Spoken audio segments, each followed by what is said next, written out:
이 아침 주시는 말씀은 욥기 34장 1절에서 20절 말씀입니다. 욥기 34장 1절에서 20절 말씀 합독하시겠습니다. 엘리후가 말하여 이르되 지혜 있는 자들아 내 말을 들으며 지식 있는 자들아 내게 귀를 기울이라. 입이 음식물을 맛을 분별함같이 귀가 말을 분별하나니 우리가 정의를 가려내고 무엇이 선한가 우리끼리 알아보자. 욥이 말하기를 내가 의로우냐 하나님이 내 의를 부인하셨고 내가 정당함에도 거짓말장이라 하였고 나는 허물이 없으나 화살로 상처를 입었노라 하니 어떤 사람이 욥과 같으랴. 욥이 비방하기를 물 마시듯 하며 악한 일을 하는 자들과 한패가 되어 악인과 함께 다니면서 이르기를 사람이 하나님을 기뻐하나 무익하다고 하는구나. 그러므로 너희 총명한 자들아 내 말을 들으라. 하나님은 악을 행하지 아니하시며 전능자는 결코 불의를 행하지 아니하시며 사람의 행위를 따라 갚으사 각각 그의 행위대로 받게 하시나니 진실로 하나님은 악을 행하지 아니하시며 전능자는 공의를 굽히지 아니하시느니라. 누가 땅을 그에게 맡겼느냐 누가 온 세상을 그에게 맡겼느냐. 그가 만일 뜻을 정하시고 그의 영과 목숨을 거두실진데 모든 육체가 다 함께 죽으며 사람은 흙으로 돌아가리라. 만일 내가 총명이 있거든 이것을 들으며 내 말소리에 귀를 기울이라. 정의를 미워하시는 이시라면 어찌 그대를 다스리시겠느냐. 의롭고 전능하신 이를 그대가 정죄하겠느냐. 그는 왕에게라도 무용지물이라 하시며 지도자들에게라도 악하다 하시며 고관을 외모로 대하지 아니하시며 가난한 자들 앞에서 부자의 낯을 세워주지 아니하시나니 이는 그들이 다 그의 손으로 지으신 바가 됨이라. 그들은 한밤중에 순식간에 죽나니 백성은 떨며 사라지고 세력 있는 자도 사람의 손을 빌리지 않고 제거함을 당하느니라. 아멘. 욥기 34장은 엘리후의 말이 계속되어집니다. 엘리후는 욥에 비해서 또 세 친구에 비해서 나이가 상당히 적다고 소개를 합니다. 한동안 계속 형님뻘 되는 친구들이 이야기하는 동안 좀 침묵하고 가만히 있다가 이제 마지막에 등장을 해서 아주 길게 여러 가지로 이야기를 합니다. 자기 나름대로 자기의 총 지식, 경험을 다 동원해서 욥에게 권면을 하는데 전체 흐름을 쭉 보시면은 엘리후가 말하는 것은 논리적으로는 맞아요. 그런데 그의 마음에 교만이 있고 욥을 위로하기보단 오히려 욥의 마음을 더 아프게 하는 그런 책망하는 식의 말을 하게 됩니다. 실은 이 엘리후도 욥을 위로하려고 말을 시작을 했는데 말을 하다 보니까 오히려 욥을 위로하기보다는 욥을 책망하고 욥을 꾸짖는 그러한 이야기가 될 때가 있습니다. 우리도 가끔 그런 때가 있죠. 어떤 사람을 좀 위로해야지, 좀 마음 좀 달래줘야지, 그런 마음으로 누구를 찾아가서 이 말 저 말 하다 보니까 어떻게 말이 이상하게 조금 이제 꼬이기 시작하면서 마지막엔 어떻게 해요? 오히려 안한만 못할 정도로 그 사람 마음을 더 힘들게 하고 아프게 하는 그런 말을 우리가 할 때가 종종 있지 않습니까? 지금 엘리후가 이제 그런 식의 논리와 말을 하는 것을 보게 됩니다. 이 34장은 엘리후가 하나님에 대해서 이야기를 합니다. 이게 고난 혹은 뭐 이렇게 누가 옳고 그러냐 그 기준은 하나님에게서 찾아야 되기 때문에 하나님에 대해서 쭉 이 말 저 말을 합니다. 근데 저희들이 신학을 다닐 때 여러 가지 공부하는 과목이 있는데 이제 그 중에 하나가 이제 소위 신론이라는 게 있어요. 하나님이 어떠한 분이냐 또 그런 하나님에 대한 것만 쭉 배우는 과목인데 이제 신론 또 이제 그리스도론 성령론 이렇게 좀 삼위일체 하나님이시기 때문에 중요하기 때문에 따로따로 배우는 일들이 있습니다. 지금 34장도 쉽게 말씀드리면 엘리후의 신론이라고 이야기할 수 있겠습니다. 10절 이하에 보시면 엘리후가 하나님을 어떻게 이해하는지를 스스로 설명하며 말하고 있습니다. 10절을 보시면 그렇게 말씀하죠. 한번 우리 10절에서 12절까지 말씀을 읽어보십니다. 그러므로 너희 총명한 자들아 내 말을 들으라. 하나님은 악을 행하지 아니하시며 전능자는 결코 불의를 행하지 아니하시고 사람의 행위를 따라 갚으사 각각 그의 행위대로 받게 하시나니 진실로 하나님은 악을 행하지 아니하시며 전능자는 공의를 굽히지 아니하시느니라. 이게 쭉 뒤에 말씀이 나오는데 당연히 맞는 말이죠. 하나님은 악을 행하지 않으신다. 또 사람들의 선악 간의 행위를 따라서 심판하신다. 하나님은 공의를 굽게 하지 않으신다. 또 15절 보시면은 모든 육체가 죽으면은 다 흙으로 돌아간다. 지극히 당연한 그러한 말을 엘리후가 하고 있습니다. 16절에서 20절에도 이제 비슷한 말씀이 계속이 되어지는데 그러한 말씀이죠. 하나님의 전능하심을 말하면서 그 전능하신 하나님 앞에서 인간의 모든 것은 무용지물에 불과하다. 왕도 하나님 앞에는 아무것도 아니다.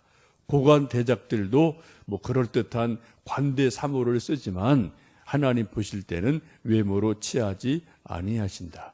부자들도 하나님 앞에서는 별것 없다. 모든 인생은 하나님의 손으로 지으신 피조물에 불과하다.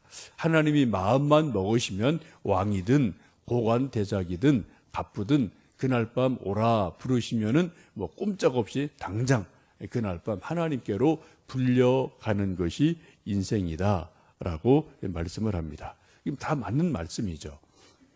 우리도 누가복음 12장 보시면 예수님께서 어리석은 부자에 대해서 그렇게 말씀하시지 않습니까? 내가 곡간을 헐고 더 크게 짓고 내 모든 곡식과 물건을 거기 쌓아두리라. 또 내가 내 영혼에게 이르되 영혼아 여러 해 쓸 물건을 많이 쌓아두었으니 평안히 쉬고 먹고 마시고 즐거워하자 하리라 하되 하나님은 이르시되 어리석은 자여 오늘 밤에 내 영혼을 도로 찾으리니 그러면 내 준비한 것이 누구의 것이 되겠느냐 하셨나니 자기를 위하여 재물을 쌓아두고 하나님께 대하여 부유하지 못한 자에 대하여 이같이 말씀하시니라 라고 말씀하시죠. 사람들이 그렇게 생각해요. 내가 이만큼 준비했으니까 내가 오래도록 천년 말년 살고 지고 라고 생각을 하지만 하나님은 어때요? 그날 밤 오라 부르시면 꼼짝없이 왕도 고관 대작도 부자도 다 하나님 앞에 서야 된다라고 말씀을 합니다. 지금 엘리후가 쭉 말하는 것은 다 맞아요. 구구절들 다 옳은 말을 하고 있습니다. 근데 한 가지 문제점이 있습니다. 하나님에 대해서 바르게 알고 있고 이해하기는 하는데 체험적이지를 못하는 거죠. 상당히 사변적인 것임을 보게 됩니다. 일반적으로 하나님을 아는 지식은 크게 두 가지로 말합니다. 하나는 하나님을 아는 지식이 있어요. 이거는 직접 자기 체험으로 아는 겁니다. 인격적으로 아는 겁니다. 경험적으로 아는 거예요. 살아있는 하나님 지식이 돼요. 그런데 또 어떤 경우는 하나님에 대하여 압니다. 이거는 지식적인 것이고 머리적인 것이고 사변적인 그러한 것입니다. 특히 이제 신학을 공부할 때 책을 가지고 공부를 하니까 이제 자칫하면은 사변적인 하나님에 대한 지식은 아주 많아요. 그러나 하나님에 대한 체험적인 경험, 지식이 없기 때문에 좀 하나님에 대해서 깊이 가슴으로 느끼는 그러한 지식은 없는 경우가 종종 있습니다. 근데 이것이 이제 자칫 신학만 열심히 공부하면 신앙이 없을 수 있거든요.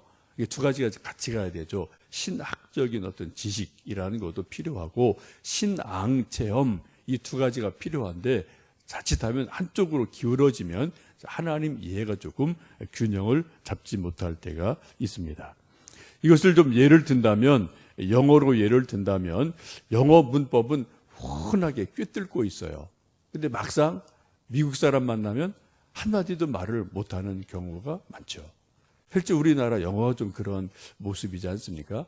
토플 만점 맞았어요. 근데 실제로 미국 사람 만나면 더듬더듬하고 말을 제대로 못하는 경우가 많거든요. 그래서 이제 우리 뭐 기업이나 정부 이런 데서도 이게 실전 영어가 이게 더 중요하지, 뭐 통화하고 만나고 하면 사람 만나야 되니까요. 이게 문법보다 이게 실제 영어가 중요하다. 이런 것들 뭐 가끔 이야기하고 있지 않습니까? 지금 엘리우를 비유한다면 영어 문법은 훤하게 꿰뚫고 있어요.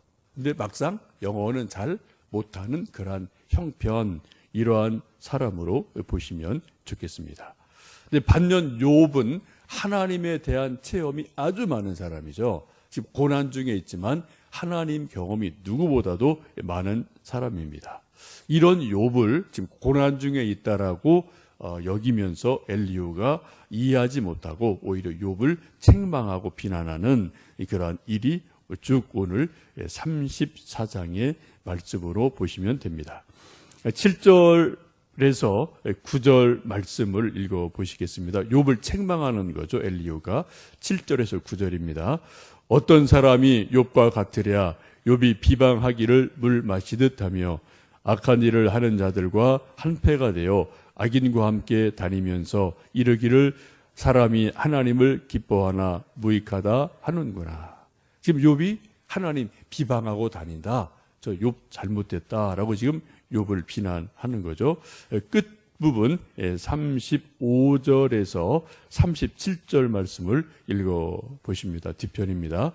욥이 무식하게 말하니 그의 말이 지혜롭지 못하도다 하리라. 나는 욥이 끝까지 시험받기를 원하노니 이는 그 대답이 악인과 같음이라.